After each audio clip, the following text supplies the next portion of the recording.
ഗുരുവായൂർ ദേവസ്വം ജീവനക്കാരെ മാത്രം ഉൾപ്പെടുത്തി നടത്തിവരുന്ന ദേവസ്വം പ്രീമിയർ ലീഗ് 3ാം സീസൺ വിജയകരമായി അവസാനിച്ചു. 5 ടീമുകൾ പങ്കെടുത്ത ടൂർണമെന്റിൽ ദേവസ്വത്തിലെ ജീവനക്കാരായ കളിക്കാരെ IPL മാതൃകയിൽ ലേല അടിസ്ഥാനത്തിലാണ് ടീമുകൾ തെരഞ്ഞെടുക്കുക.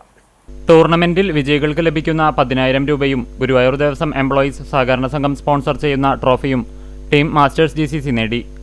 റോയൽ ആർമീസ് GVR ആയിരുന്നു ഫൈനലിൽ എതിരാളികൾ. 3, 4, 5 സ്ഥാനങ്ങളിൽ Spartans GVR, Kings GVR, strikes GVR എന്നീ ടീമുകളെത്തി.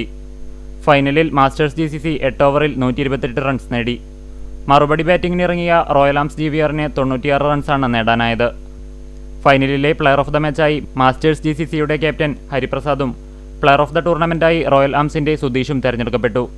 മികച്ച ബാറ്ററായി മാസ്റ്റേഴ്സ് GCCയുടെ വിജീഷും, മികച്ച ബൗളറായി മാസ്റ്റേഴ്സിന്റെ ഷിത്തുലാലും, മികച്ച ഫീൽഡറായി കിങ്സ് GVRന്റെ പ്രേംജിത്തും, മികച്ച വിക്കറ്റ് കീപ്പറായി മാസ്റ്റേഴ്സ് GCCയുടെ വിജീഷും, എമർജിംഗ് പ്ലെയറായി സ്പാർട്ടൻസ് GVRന്റെ കശ്യപ് കൃഷ്ണനും തെരഞ്ഞെടുക്കപ്പെട്ടു. തൃശൂർ ജില്ലാ സ്പോർട്സ് അസോസിയേഷൻ ഭാരവാഹി ഇ സുമേഷ്, ഗുരുവായൂർ ദേവസ്വം എംപ്ലോയീസ് സഹകരണ സംഘം പ്രസിഡന്റ് നാരായണൻ ഉണ്ണി എന്നിവർ വിജയികൾക്ക് ട്രോഫികൾ നൽകി.